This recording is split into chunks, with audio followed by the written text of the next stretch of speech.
Happening now. We want to welcome our viewers from across the United States and around the world. This is the EdTech Situation Room. Good morning, good day, good evening. This is EdTech Situation Room, episode number 257. Wow, 257 for April 27th, 2022. My name is Jason Neiffer, and I am the Executive Director of the Montana Digital Academy, which is Montana State Virtual School located on the beautiful University of Montana campus in lovely Western Montana. And joining me tonight, as always, good evening, Dr. Wesley Fryer. Good evening, Jason. I am joining you from Oklahoma City, where I am the Technology Integration and Innovation Specialist, teaching media literacy and being a sixth grade advisor at the Cassidy School for just a couple more months. If you'd like to buy a 4-bedroom home in Northwest Oklahoma City, you just reach out and give us a call because we are ready to sell. But we'll be moving to North Carolina this summer, where I'm looking forward to joining the team at Providence Day School as a computer science teacher, but the department is actually called Ideas for Innovation Design, Entrepreneurship, Analytics, and Sustainability. Did I say design in there? Yeah, anyway. You did. So glad to be joining tonight. And we were off last week, but kudos to you and the whole NCCE team for a fantastic conference. I got to catch a number of sessions, and I'm still looking forward to hopefully catching a few more on the archive. And it was fantastic as always. And you and Mike really have steal the show there at the end. So what was it, 50 things in 30 minutes or so, or 30 things in 50 minutes or something like that? 30 and 50. Yeah, 30 we call it, I mean, like it's performance art is what it really is more than anything else. But we guarantee you might get a link that's interesting, or you might not. So we try to it's a very popular presentation. And yeah. If you don't learn something in that session, you're sleeping. So there's always something new there. Totally. Yeah.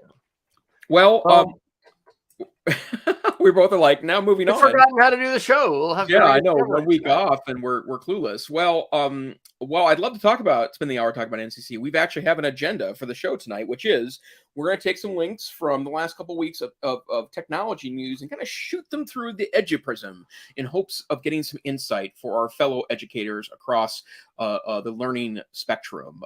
Tonight we have links from Apple, Google, an Axis link that I'd be curious to talk about with Dr. Fryer, Microsoft, the tech correction, our relatively consistent theme week by week, where we look at kind of technology reconfiguring itself to try to get rid of some of the UG. Of course, we will talk about Elon Musk and his purchase of Twitter, some personal technology information and news, some miscellaneous, and then, of course, our Geeks of the Week. Dr. Fryer, you have the first choice tonight. What topic shall we do first? Well, I predict we need to talk a little bit about Mr. Musk buying Twitter, or at least, offering to buy. I think it's going to have until October, but it could be extended. And anyway, this is a pretty big deal. So you put a couple articles in there. I'll do the Ars Technica article from today on April 27th. Elon Musk, Twitter's next owner, provides his definition of free speech. Now, I didn't include it as a Geek of the Week, but last night I actually stayed up watching the 66-minute interview that Chris Anderson, the founder of the TED conferences, did with Elon Musk about a week ago. And it was before the purchase of Twitter was finalized. It's a pretty exceptional interview. But, one of these questions is, why did he buy it and what's he going to do? This article, I guess he, not surprisingly, tweeted a couple times today and offered up his definition of free speech, which is evidently just what the law provides, nothing more. And so it's interesting because I don't know that I'd made this connection, but the article said there, when President Donald Trump was, kicked off of Twitter, and then there have been some other lawsuits as well. These lawsuits have failed because the platforms actually have the right to moderate content themselves and to decide who's in and who's out, much like a restaurant can decide to deny you service, based on different factors. And so it really, what he is, I don't know what the right word is, but seeming to, possibly suggest, because he was, there's a couple of quotes in the article about something he tweeted even today about Truth Social, which is we've talked about this on the show, the up to now failed alternative social network that President Trump or former President Trump has put forward. It appears that Musk is on the conservative side, and that he is going to try and reduce the amount of content moderation that has happened. And so, anyway, this is an exceptionally important thing. I don't have this article, but someone was telling me he's leveraged like half the purchase. It's $44 billion, and so he's taken a loan. And I think he has to pay like $1.2 billion a year on interest for what he's leveraged. And the thing is, Twitter hasn't made that much annually. And he said that he doesn't care about the finances of this. He sees it as a public square, and he is a free speech absolutist, quote unquote. So I think it's going to be very interesting to watch this. We've talked a lot about free speech and about some misperceptions that some people have about, having boundless free, rights to free speech. The article points out there's quite different laws and rules in different countries. I mean, in China, Twitter is blocked outright. The European Union is imposing new rules and restrictions, for companies, and there's going to be a lot of lawsuits to deal with and a lot of mess. But he's taken it private, or he would, if this goes through, which I think the earliest, if shareholders and regulators agree, will be in October. Just like we saw Michael Dell take Dell Computer, private, in order to make some substantial changes. There's perhaps more potential for Twitter to have some fundamental changes, but I think he's going to have to monetize it in some way. And that's a huge interest payment alone to have to pay. So your thoughts, and there's want to pick up those other articles, I guess, that you did about the Twitter purchase. Yeah, I mean, I do have the news article. Actually, The Verge has got one link you can go to that posts kind of all the updates about this over the last week there. So that's actually a pretty good resource if you want to kind of read about what the day-to-day looks like. I will note, and if you've been watching mainstream news, you know this, that Trump says that he won't go back to Twitter because he prefers Truth Social. And I was going to try to find an article about this, but Truth Social shot up over the weekend as a top download on iTunes, which is the first time that it's been kind of in that space. So I guess I'm not surprised, or maybe I am, that it's causing some earthquakes across the Twitter sphere. But the fact that Trump will go back there, even though that a lot of the kind of more I guess colorful conservatives is the way I'll put it, that tend to use Twitter as a bit of a propaganda machine, have applauded the decision and have said that they would be part of that. The problem, of course, is that free speech cuts both ways, and I don't think Elon Musk, for example. I think it was Elon Musk that had the problem with the kid that was posting all of his airplane voyages on Twitter, and I think he offered to pay the kid $5,000. I think the number ended up a lot more than that for him to take down that Twitter account, even though he was using publicly verifiable information. I think what is problematic in the broad sphere of free speech is that that cuts both ways. Like if you perceive you're being censored in some way, but then want other people censored because you disagree with their views, that means that you're not really a free speech advocate. It means that you are a selective speech advocate. And as you've pointed out, Wes, we've had the conversation a half dozen times, at least on this podcast, that no one has a right to free speech on a platform. And a privately owned platform. Yeah, privately owned platform. And that includes a newspaper, that includes Twitter, includes Facebook. It includes if you have a local debating society that meets on Tuesdays at the local community center. You don't have a right to be part of any of those unless there's some kind of public something involved there. By public, I mean government related. The government can't restrict your speech, but Twitter can all it wants to. And the other thing that a lot of these articles are starting to come to terms with is that it's not like they can have a site that doesn't have terms of services, terms of service that they support, because the bottom line is that there's a lot of bad things that can happen if they refuse to censor speech at all. So I mean, I want to get off Twitter, Facebook, Instagram, everything anyways. I just don't think I'm going to be in a position to do that for some time, in part because of how that's a primary channel for me for communication with folks. But so I won't be going in that direction anytime soon. But if Twitter turns into a cesspool because of this, and Mr. Musk may say that he's going to go after bots, but bots are machines. Machines produce speech. Like I just it's just weird to draw these lines back and forth. So. Well, and one of the big things that's hit me listening, and I don't have it in the show notes, but there's a fantastic long read. Oh, maybe we put it in. Maybe it was in last week. It's called "Is Social Media Making Us Stupider?" I think, or more stupid. Yeah. And then there's a podcast I listened to. This an interview. Man, it's all about liberalism and the trajectory of Western democracy and political culture, and it's about more than just social media. But one of the things that I think, and I don't know, I'm thinking about, and I'll let you know about this, doing like a separate show to just talk about these different ideas. But like the academic that's writing this and many mainstream journalists live in a different Twitter than I live in, and Twitter has been absolutely one of the most important platforms and tools in my own professional growth and life for, what I joined in 2007. I think it started maybe in 2006 or whatever, or maybe it was earlier. But anyway, it just continues to be tremendous. And so there's these different parts of Twitter. And what we tend to hear about and read about in these articles is all the, is the bad stuff, and it's the celebrities, and, it's drama.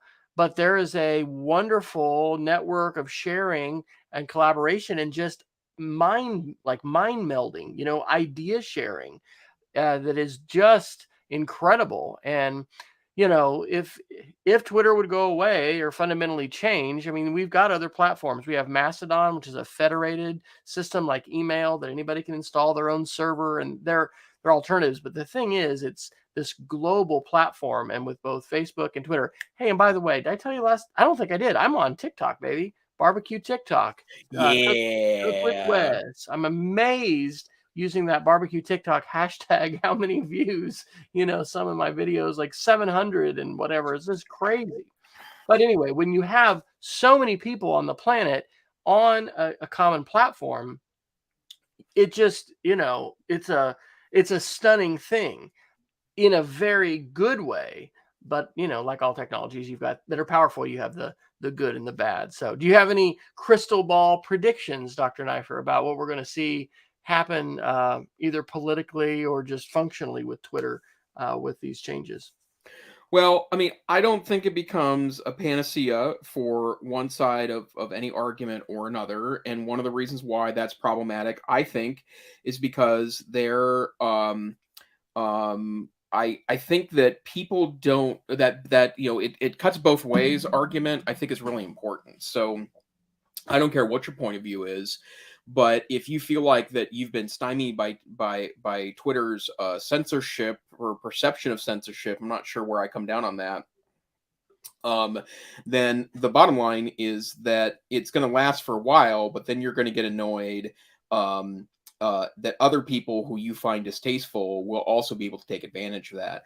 I also think that Mr. Musk needs to be really careful because, if he creates effectively, because it's a private company now. That's the other thing, is he's not beholden to shareholders. And shareholders and boards that represent shareholders tend to have a lot of power if you're doing something that's going to destroy the platform. But he doesn't have to be mindful of that now. He could destroy the platform and have no real recourse for that happening other than the loss of money and maybe his financial ruin. And so the bottom line is that if he decides that he's the arbiter of what's fair free speech and what's not. And then secondarily, he decides to, for example, if some snot-nosed kid decides that, he's going to start posting Elon Musk's locations, and he can't just take them down. Like, that's, I'm sorry, it's free speech. If you're a complete free speech advocate, there's nothing you can do about that if you're going to continue to philosophically hold that view. So we'll have to see where that goes. I'm not getting off of it anytime soon. The other thing I'll mention, and to your point, Wes, about how valuable it's been to you, I mean, one of the ways to use Twitter in a very nuanced but positive way is just to stop following random people, curate your feed, block people that you find distasteful or that don't share your views or create mental health problems for you. And that's honestly been part of my strategy too, even though I'm what I consider to be an advanced Twitter user, and I like to hear different points of view. There's people even in the education space that just don't bring any light to my life, don't bring any illumination to points of view. And for me, I think blocking them is actually an important part of me using Twitter appropriately. And I tell students that all the time too. When we talk about social media, you don't like what you're hearing, block. That you don't have to listen to any voices. There's an argument that maybe you should, but you don't have to. And I think that's an important piece of this too. Yep, going to be important to follow. And also, we've said this before on the show, but it's so important for us to talk about free speech in the context of the First Amendment, and to help people, and I say people, to help students in our classroom have an informed perspective on that. It is hard to talk about this stuff, and I'm in the midst of my Conspiracies and Culture Wars series, and we had some things come up today actually that led to some conversation about politics. And when things touch on a political issue, boy, it is amazing. This is just in a room of sixth graders, how quickly some people are going to sort of line up on either side of the room, and hackles are going to get raised or whatever. And it's like, well, wait a minute, guys, we're really focusing here on the moon landings, but free speech is not an absolute, and it's an important thing for civics, for us to understand the Constitution, for us to understand our government, understand how it works, and to really move way beyond some kind of fantasy. Well, the three branches of government are perfect, and there's nothing wrong that could ever be improved. I mean, we need to have a more nuanced look at that, and there's some significant players in the digital space that have extreme views, but I don't know. The extreme views get amplified, and I don't think that's necessarily going to be changing in the near future. So anyway, felt like we needed to start there. What else would you like to talk about tonight, Dr. Neiffer? Sure. Well, let me get to this one because I think it's a pretty interesting thing. Ohio State University has announced, according to 9 to 5 Mac on April 27th, that they are going to stop a program where they give an iPad to every freshman to use for their 4 years at Ohio State University. And the idea was that they want to provide the tools students need to be successful inside of an educational environment. And the point was to, in the words of the story, aim to lessen digital inequities among students. These programs tend not to last. That I know that from talking to large districts, regions, even states that have gone 1-to-1, that it becomes complicated after a while. But they decided that they were going to stop doing that. Current students that have them can continue to use them until they graduate, and they will have an unlimited number of devices to check out to students. So if you want an iPad, it won't be yours for the 4 years, but it's pretty easy to acquire one on campus. So the reason why I mentioned, and then the other piece of this, which I thought was actually pretty funny, as part of the program refresh, the university will provide all undergraduate, graduate, and professional students with Adobe Creative Cloud licenses. And I was like, well, that's not an equivalent to having hardware access and while I like the Creative Cloud and myself license it both personally and professionally, it's not a universally usable tool for daily learning, right? It's great if you're in design or if you've got some skills there to work on school assignments, but it's not like Word or Google Docs, right? Where it's got an immediate application to most of your classes. So the reason why I mention this is because I think that there is a decent argument to be made that one-to-one environments can be a little complicated if you're providing computers for students that already have them, right, or have access at home. It's not quite that those dollars are wasted by any stretch of the imagination, but chances are students may actually bring better stuff with them to school than you are providing them, even though there's clearly some advantages to students using consistent equipment, right? If everyone's on an iPad, everyone's on a Chromebook, everyone's on a MacBook, everyone's on a high end or low end Windows laptop, absolutely, right? That can be provide some advantages. But I would imagine many, if not most schools that received a lot of pandemic funding that invested in technology are close to one-to-one, if not at one-to-one.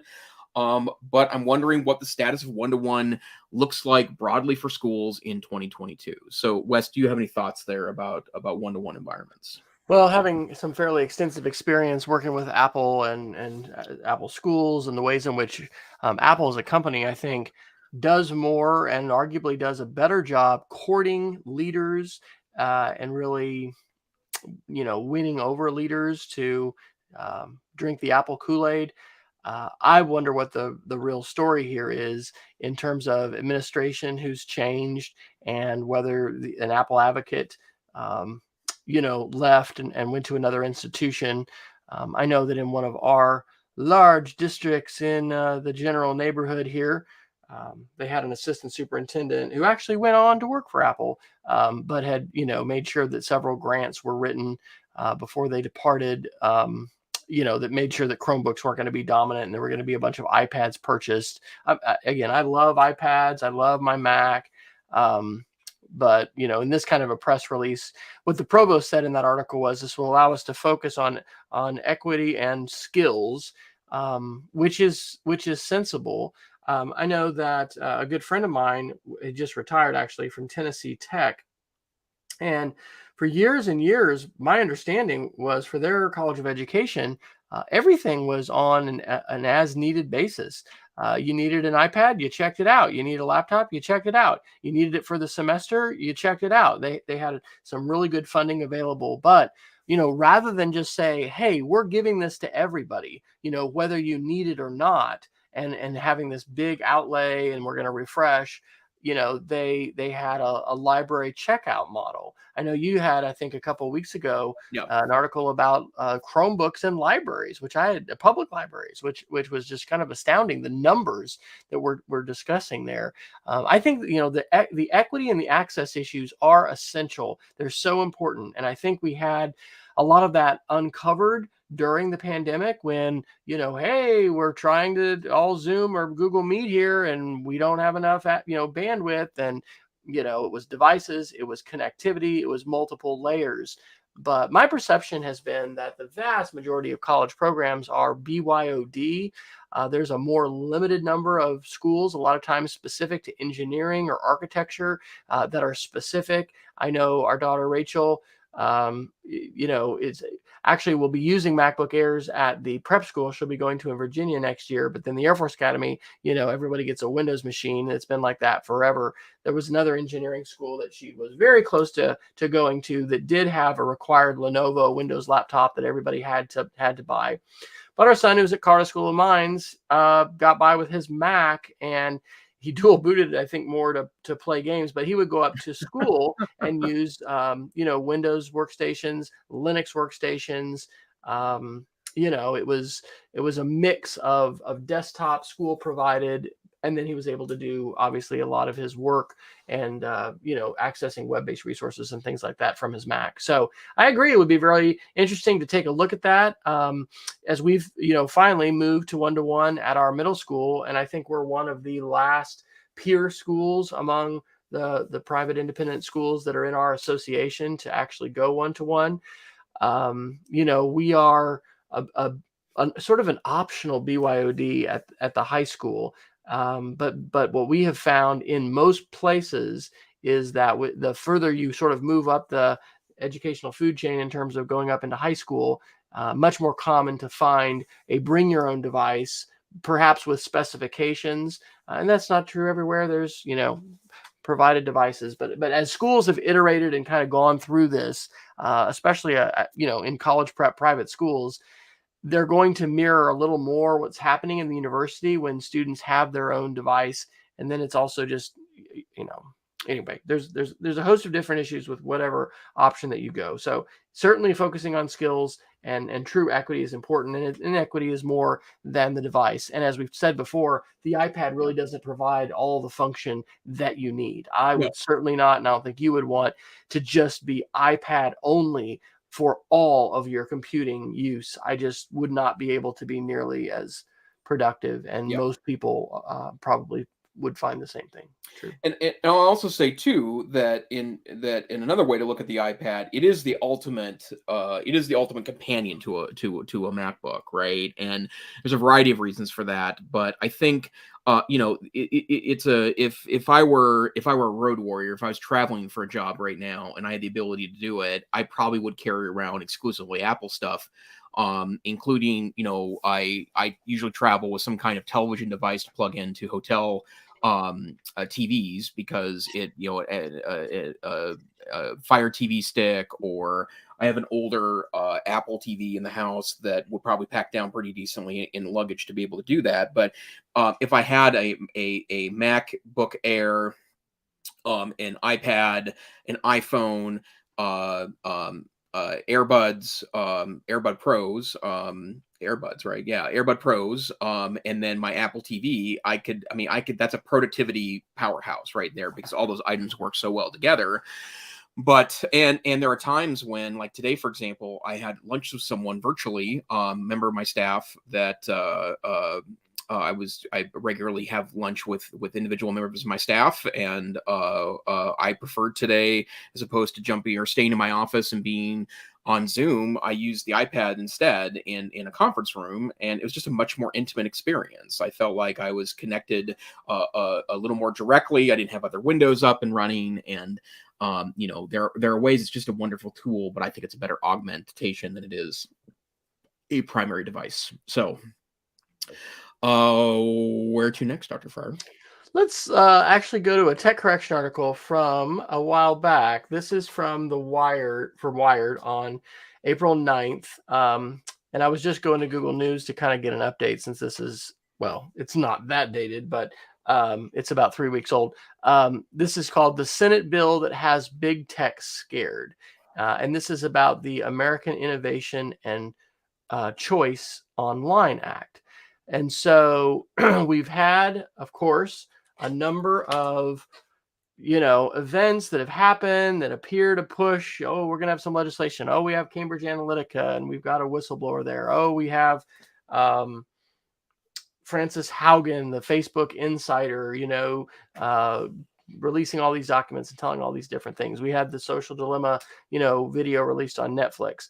Well, this article talks about how this is a bill that would bar the platforms from advantaging themselves over smaller competitors. So, for instance, in Amazon's case, and this is a pretty big deal in the case of Amazon, but it's not just Amazon. You would not. It doesn't mention. Well, one of the things it might do is get rid of Amazon Prime because of the. Well, it says, the article says more than 150 million Americans, more than half the adult population, are currently Prime members. But this free 2-day shipping, you pay a subscription fee. It's one of the things that's preferenced, and that, this particular legislation would take aim at.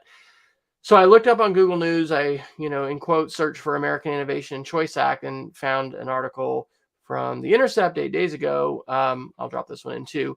Chuck Schumer working closely with Senator Klobuchar to whip votes for antitrust bills. And so this article is saying that basically they need 11 votes, I think, to get something on the floor of the Senate. And Klobuchar had been pretty effective in getting the legislation move forward. And anyway, it looks like there may be some legislation actually on the tech correction that might be at least voted for on the floor of the Senate. Now, whether that gets through the House, and then how much gear up the tech industry does, because that's part of what these articles say as well, is that these representatives and senators, are not looking forward to whipping up Silicon Valley and all those lobbyists against them. But there's two different ones that this Intercept article, which is from April 19th, talks about. It's the American Innovation and Choice Online Act, which is what I was just talking about. And then there's also one called the Open App Markets Act. And so that's to, I think, take aim at the App Store for Apple. And it's not just Amazon, it's Google in terms of the preferencing that they do for products and services, in their search results, and preferential treatment to their own products and app stores. This is for Google Play, for Google, as well as Apple. So do you think we'll see any legislation, Dr. Neiffer? And do you have any legislative bias that you would care to share when it comes to this proposed legislation?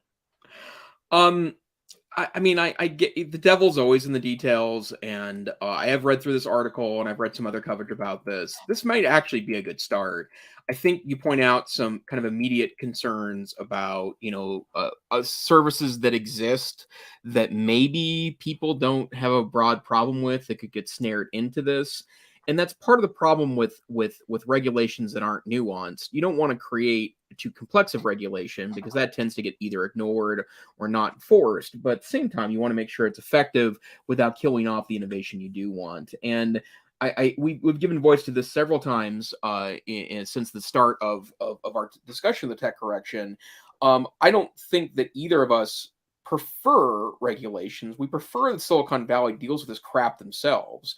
But the bottom line is they aren't, and there may be no incentive for them to do so, right? Like one of the things that, and I don't think I put any of these articles in, or at least it's not the headlines for this week, but Facebook has been complaining that they've lost, multi-billions of dollars to Apple's new privacy pieces, while at the same time there's articles to suggest that the Apple privacy changes were much ado about nothing because tracking continues in a lot of nuanced and perhaps troubling ways. But the bottom line is that this is probably only going to work if there's both regulation and self-regulation on the part of tech companies, and transparency is probably one of the ways to get that. I will tell you just a quick story that's related to I whenever I'm offered an opportunity to download my own data, I do. I think that's an interesting study, and knowing what's there. I think we talked about on the podcast that I requested my Amazon data a couple of months ago, and it took like 30 days for it to show up, which I don't exactly understand how that works, because it seems like that would be an automated process, and Fred in the privacy department isn't, pulling individual diskettes out of a cabinet to, cobble together if I remember correctly, it was almost a half gig of data that I downloaded from Amazon on me. And an awful lot of that was saved up Alexa MP3s. So there's some pretty funny ones on there. Maybe I should post that sometime.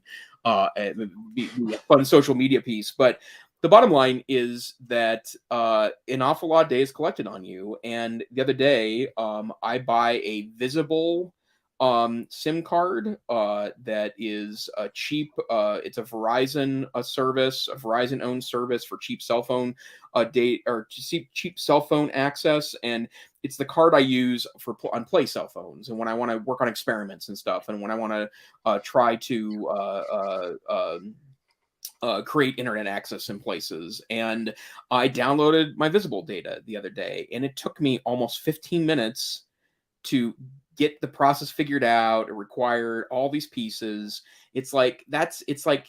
No, this needs to be dirt simple for you to see the data that you have on you. And then if you don't want to use that data, then you have to either wait for the product to change, or encourage the product to change, or stop using it until it utilizes the data practice you find comfortable.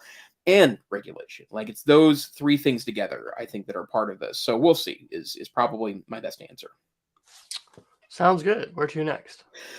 Well, a lot of interesting Apple things going down. A couple of quick hits and then some deeper ones. The first one is The Verge reported today that the Apple Studio display, which is the new display that was released by Apple when they announced the Mac Mini Studio, it's a $1,700 display, 4K display. I mean, it looks like a beautiful display. Don't get me wrong; it's still $1,700 friggin' dollars, right? So, and I've purchased expensive displays before, right? At one point, I bought a $999 monitor.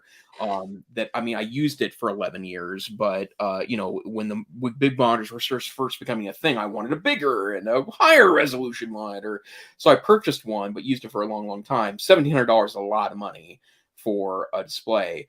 But one of the criticisms of the Apple Studio display is that the webcam that's integrated into it is apparently terrible. So there is an article that talks about there's a new firmware available, and one of the things it does is that it does do a pretty good job of making the Studio display webcam better. There are a lot of folks that that have said that the webcam is much ado about nothing. Others saying that how dare they sell a superior product in a $1,700 monitor, but take that for as you will. The other quick hit is that there is now an iPhone repair kit available, or DIY repair services available from Apple now in the United States. It covers iPhone 12 and 13 models, according to today's edition of The Verge. And not only can you buy, I think it's up to 200 individual parts and tools to service your own iPhone. Apparently, you can actually rent or borrow tools from Apple stores to be able to pull it off. The reason why I mention this, I think it's great that Apple's doing this. I think it's a very, very, very, very, very clever strategy. The problem I have, though, is that I watch a lot of phone repair videos on Google, on the Googles, on YouTube is what I'm trying to say. I love them. They're so much fun. They're so interesting. Because I'm that kind of nerd, right? That's the area of nerddom that I live in. And one thing I know is that iPhones are really hard to repair. You have to, in some cases, you have to like break the back of it, the glass on the back of it, and scrape it off, trying not to damage any more parts while you're doing that, and put a new back on it. They're covered in glue that you have to heat up, with an literally industrial heat pad sometimes to pull the things apart. And then when you do, if you screw it up, you lose key functionality on your phone. When phones had the ID thumbprint buttons a couple of generations ago, you couldn't replace that as a third party, because if you did, Touch ID would stop working on your device, because the Touch ID button and the phone were paired in software, and if you didn't have the pair that was supposed to be there, it just stopped working completely as an identification device. So my curiosity is, great, these parts are available, and you can go buy some nice toolkits. And to be clear, I mean, I have a decent computer repair kit. I have iFixit's Pro Toolkit. This is going to sound like I'm actually sponsored by iFixit this week. I am not. We are sponsored by no one. We are an independent journalism outlet here at the EdTech Situation Room. But there's a lot of tools on here. And in fact, when I was going through my pandemic hobby of refurbishing old iPods and adding SSD drives to them, this was a wonderful tool set. But I would not touch those phones with a 10-foot pole, because, or I should say a 10-foot spudger, because the bottom line is they just look too hard to repair. So I look forward to these videos of, there's an Australian guy named Hugh Jeffries that does a lot of equipment repair videos. He's really good at it, and has tons of tool sets, and takes sometimes really broken devices and makes them functional again. But I kind of want to see the videos of people who maybe don't have the skill sets required to make this happen, try to pull apart these iPhones and repair them from scratch. This is a huge shift and change for Apple, because I mean, again, is there a leadership change responsible for this at Apple? I mean, this is a huge about face, because in the past, I mean, even cracking open the case of your device was, you've just voided your warranty, and we're not touching it because, you dared to open your device and not have a professional, Apple Care person do it. So I wonder if how much this is prompted by different leadership. I mean, if they've been designing the iPhones more recently, like you said, this is like 12 and 13 models, to be user replaceable, have usable replaceable parts, maybe there's something that they've done on an engineering standpoint. I mean, I think it sounds good if it results in people getting a good quality, faster repair, because as we've said, not everybody has an Apple store that you can just go take your phone to and drop it off and get it fixed. So I think it sounds positive, but if anybody has inside information about that and would like to tweet us and let us know, or just you find an article about it, I'd love to know a little bit more detail. It sounds positive, but it's a pretty significant change in the policies that Apple has had for repairing their devices. Yep, absolutely. Okay, a couple other interesting Apple articles. I see you already highlighted this one, so let's go there next. We've talked about Apple AirTags, and in this particular case, there's an article from Digital Trends. Michael Allison writes about the phenomenon of AirTags clearly being used in domestic violence cases. And I guess I'll go back to that. We've talked about this a number of times in the past. The product is really effective and easy to use, and kind of de facto the best in its class, at least in my humble opinion, having used 2-3 of these tracker type devices in my history as a user. In fact, the other day, it helped my wife and I find our lost remote control. We've actually got a little silicone case for our Apple TV remote, and Apple TV remotes are notorious couch divers. So they like to get stuck in there in the crevices. And so not only does this make the remote bigger, it adds a little silicone holder for an AirTag at the bottom. And if you have an iPhone, I think it's 12 or better, it has this amazing feature where not only will it tell you it's near you, you can play a little relatively faint sound on there. You can actually get specific directions to it, and once you're close to it, within 15 feet, it will actually tell you which direction the item is at until it gets right to it. So as an example right now, my keys, let's see what's probably closest to me here. I would guess it's my bag, and in my daily carry bag is around me somewhere, and it may be a little too far away for it to get the signal. But if I walk around the house, it's eventually going to catch the signal, and the closer I get to it, it's going to tell me how many. Oh, there it is. It's connected, and it's telling me it's 29 feet away. So I know it happens to be this direction. So if I get closer, it'll start telling me a direction until it actually points an arrow in my direction and points me to it. And that kind of accuracy is just amazing from a consumer standpoint. But what's happening right now is that a lot of times these have become nightmarish tracking devices that people are using to create terror for family or partner violence. And I don't know what to say other than I think Apple is working on ways to make this a little less, I guess, creepy. Maybe is that the word? I'm not entirely sure if that's the right word or not. I would also note that, just for the record, that there are tons of tools you can do this on Amazon. The tracking component of this, you can literally buy GPS devices where you can put a SIM card in them that will literally track around the world. This technology is not new, and in fact has been around for years at this point. But what some people are kind of disappointed about is the fact that it's so easy to use and these are so easily available. I mean, Apple will ship you ones the next day. So, any thoughts there, Dr. Fryer? Yeah, I'm going to read one of the quotes here, because the ubiquity of Apple devices and the way in which this is so readily obvious and available and being used. So this quotation is from Albert Fox-Can, Executive Director at the Surveillance Technology Oversight Project. This is the fourth paragraph in the article. Stalking and stalkerware existed before AirTags, but Apple made it cheaper and easier than ever for abusers and attackers to track their targets.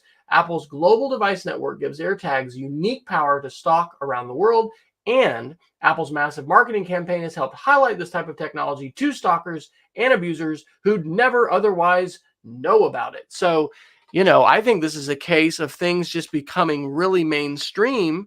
And then, oh my gosh, what happens? I mean, in a sense, this is what's happened with social media. In the early days of web, what we called Web 2.0, you had a much smaller number of folks who were using these platforms, and all of the problems of the world didn't necessarily manifest themselves online. Some of them certainly did. But as you have larger swaths of humanity coming online, there's a lot more criminal activity. There's a lot more abuse. There's a lot more darkness that's happening. And so I tend to agree with the author of this article that the things Apple's doing to, quote, mitigate are just kind of too little too late. The genie's out of the bottle. But I don't know if you can put this technology back in the bottle. They point out you can do this with an Apple Watch.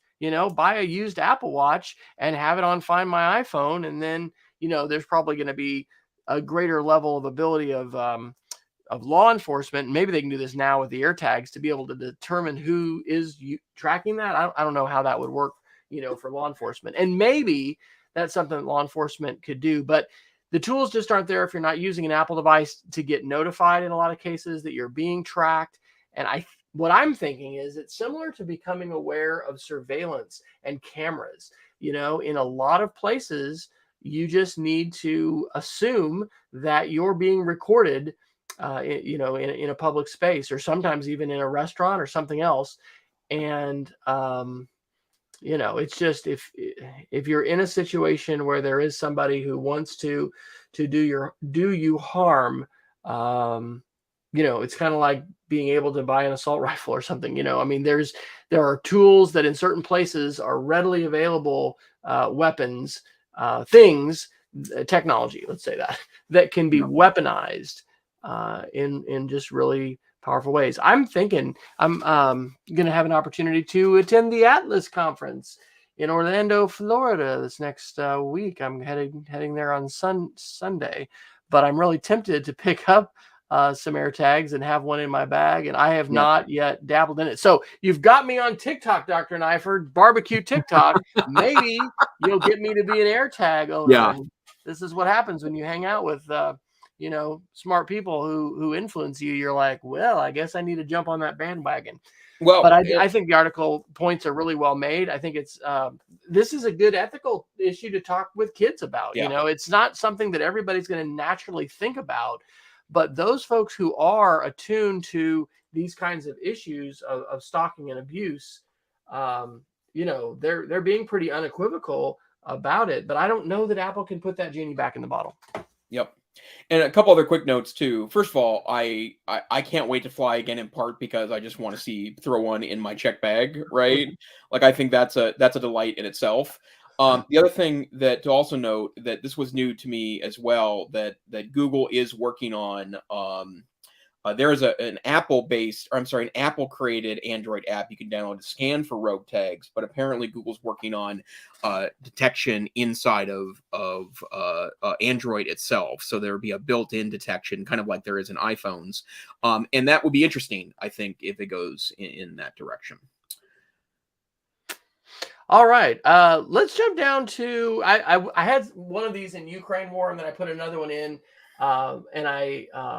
so I created a Ukraine-Russia war category. We've talked about some of these things before, but here's a one. I've never heard of this source before, actually, 1945. This is from April 22nd. Ghost, the new kamikaze drone Ukraine will use to battle Russia in Donbass.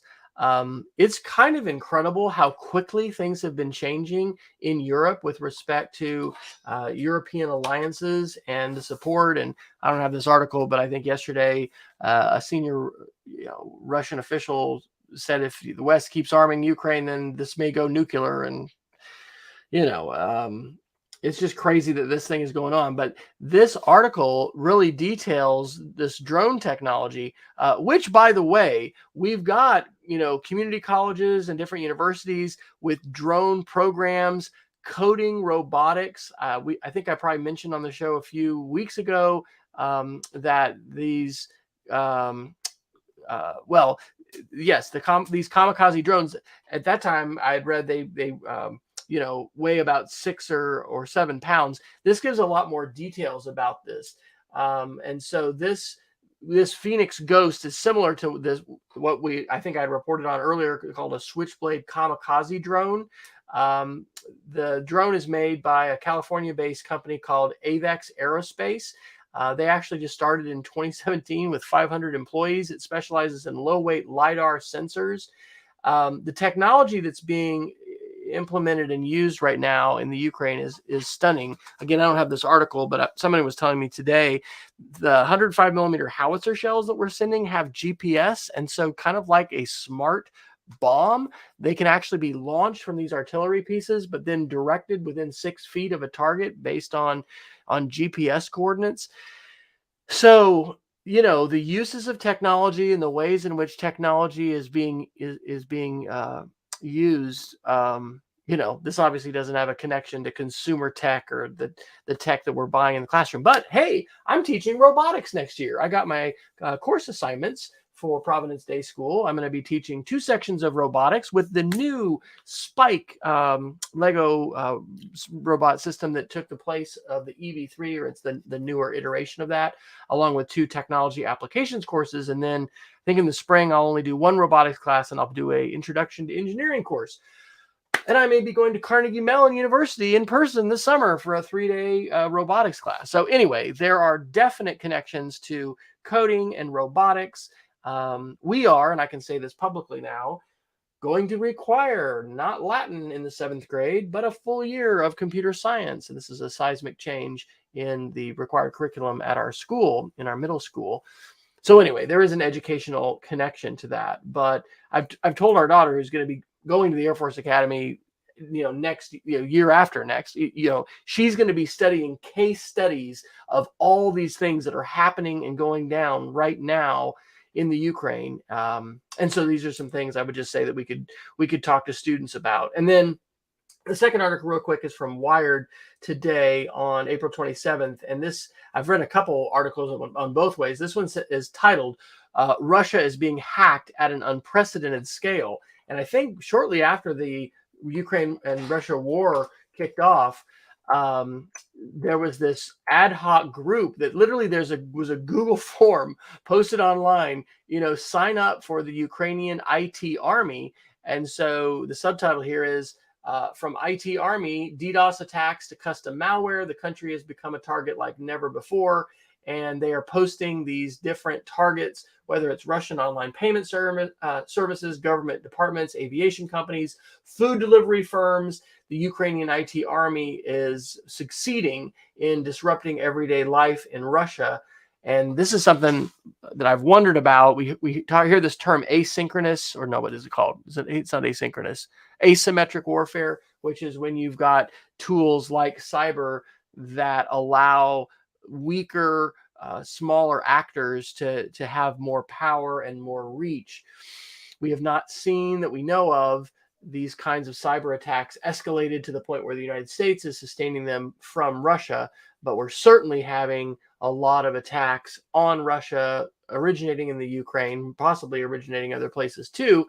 And then also, I've read about the reverse too, as far as how Russian hackers are really active. So again, did I tell the story about my Uber driver and the Tesla a couple weeks ago who completed a cyber program? I don't know that I did. Anyway, I had to drop off our car to get worked on and had to take an Uber. And this gentleman who had been a general manager at a Kentucky Fried Chicken had gone back to school online, Dr. Neiffer, believe it or not, through Rose State College here locally for 2 years, and then I think Western Governors University.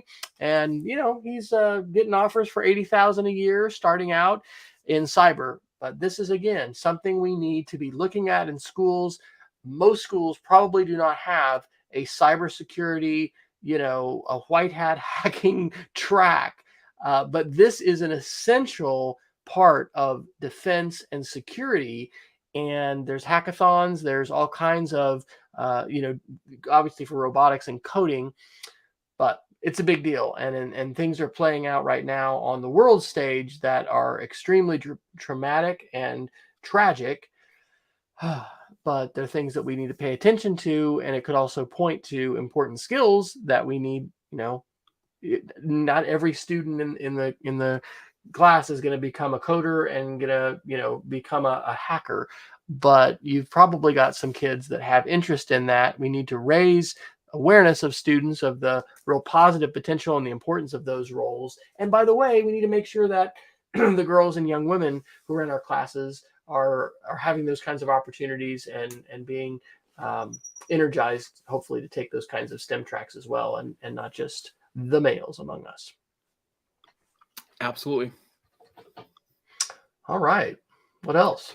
Well, how is it already 4 minutes to the top of the hour? Let's see. Any Google ones you want to pick up? We didn't do. Yeah, that's where I'm actually looking now. A couple of quick ones here. First, it's under tech correction, but it also it applies under Google. It's an interesting one. Today's Verge is talking about a new process where Google will allow you to move information of which you are doxxed.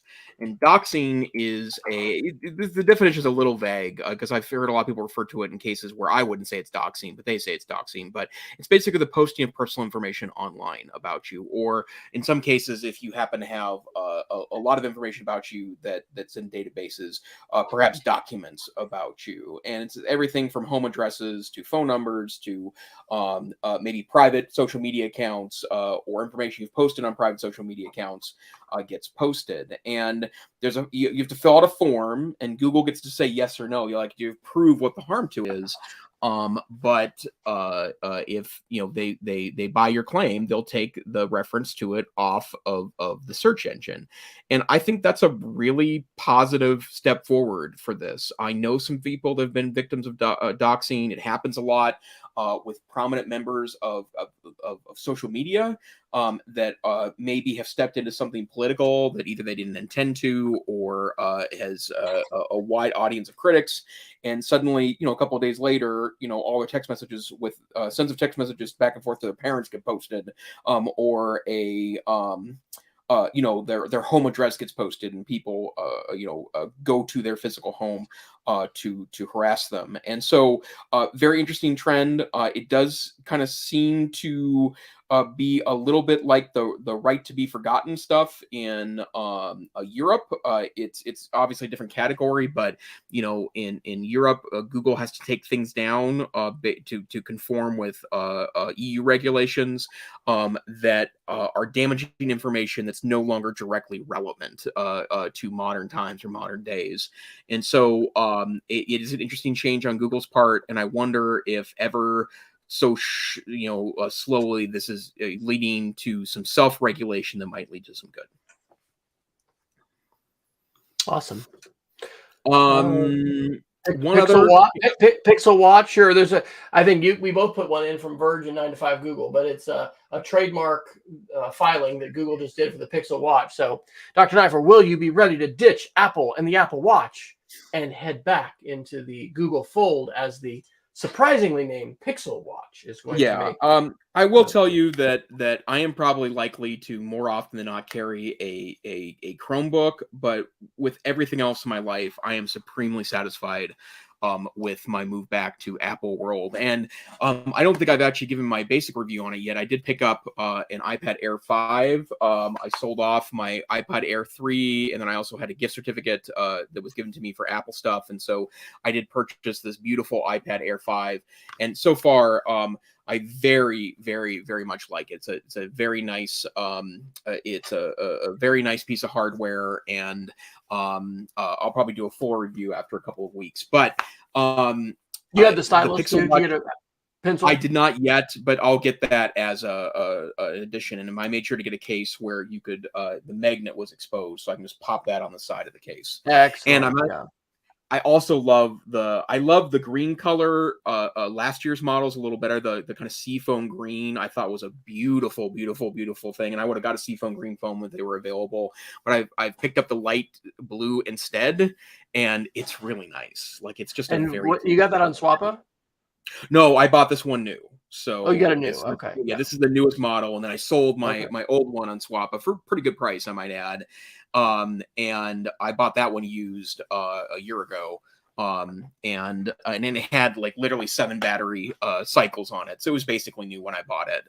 But so far I like it. But the Pixel Watch is the best chance Google has to try to set up a better watch ecosystem on Android. No one's happy about Android Wear. And I've mentioned this a couple of times right before I jumped to Apple. Almost every person that started wearing an Apple Watch that I know is still wearing an Apple Watch. Nobody that was on Android Wear was satisfied with it. So that tells you something. Yeah, it does. It does. Well, very good. Well, I'm afraid we have filled the hour. How did that happen? That was quick this week. It was. Well, that's what happens when we skip a week. We got so much to talk about. Next week, 3 hours of Wes and Jason talking about stuff. Well, I want to start with my Geek of the Week, and I maybe should have actually used a little extra time here. I don't think we've talked about this. I went and looked, but it is an amazing service that, Wes, if you haven't seen this yet, it's pretty crazy amazing. It used to be called BitTorrent Sync, and now it's called Resilio Sync. And I may have that wrong. Resilio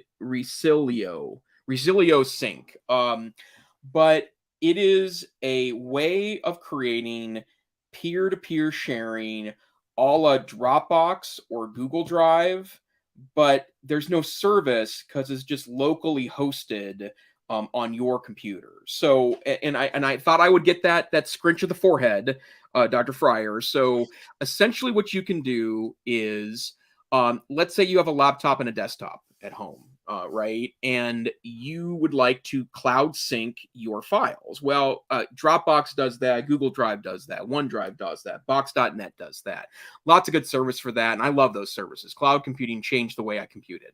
Cloud Drive syncing changed the way I computed, although it's pretty hard to claim that cloud computing didn't also change the way I computed in general. But you set up it on 2 devices and you sync them together, and without a third-party server, it will directly sync between the 2 devices, like, again, a la Dropbox. And it's a little complicated because, for example, because there's no cloud backup of this, like if you lose both devices or something weird happens and you use access to both devices, the files are effectively gone because they're not backed up on the cloud. But one of the ways I do things like share my music library, or if I have ripped movies from my old DVD collection that I want to access, I don't put them up on OneDrive, Dropbox, Google Drive, in part because sometimes that's considered to be piracy, and I know that people have lost accounts or have had issues with that. I put them in Resilio Sync instead, because I can just have my computer on at home. I can grab the iPad Resilio Sync app, and then, assuming both are online, all I need to do is press a button on my iPad if I'm on the internet anywhere on Earth. They find the 2 computers like BitTorrent does, and then it syncs the 2 together. So it's kind of like peer-to-peer cloud driving. And Wes, I would recommend it to you just for something to play with over the weekend, right? It's a really nerdy thing. And for a while, this is what we were using, and in part because it's completely anonymous, completely private.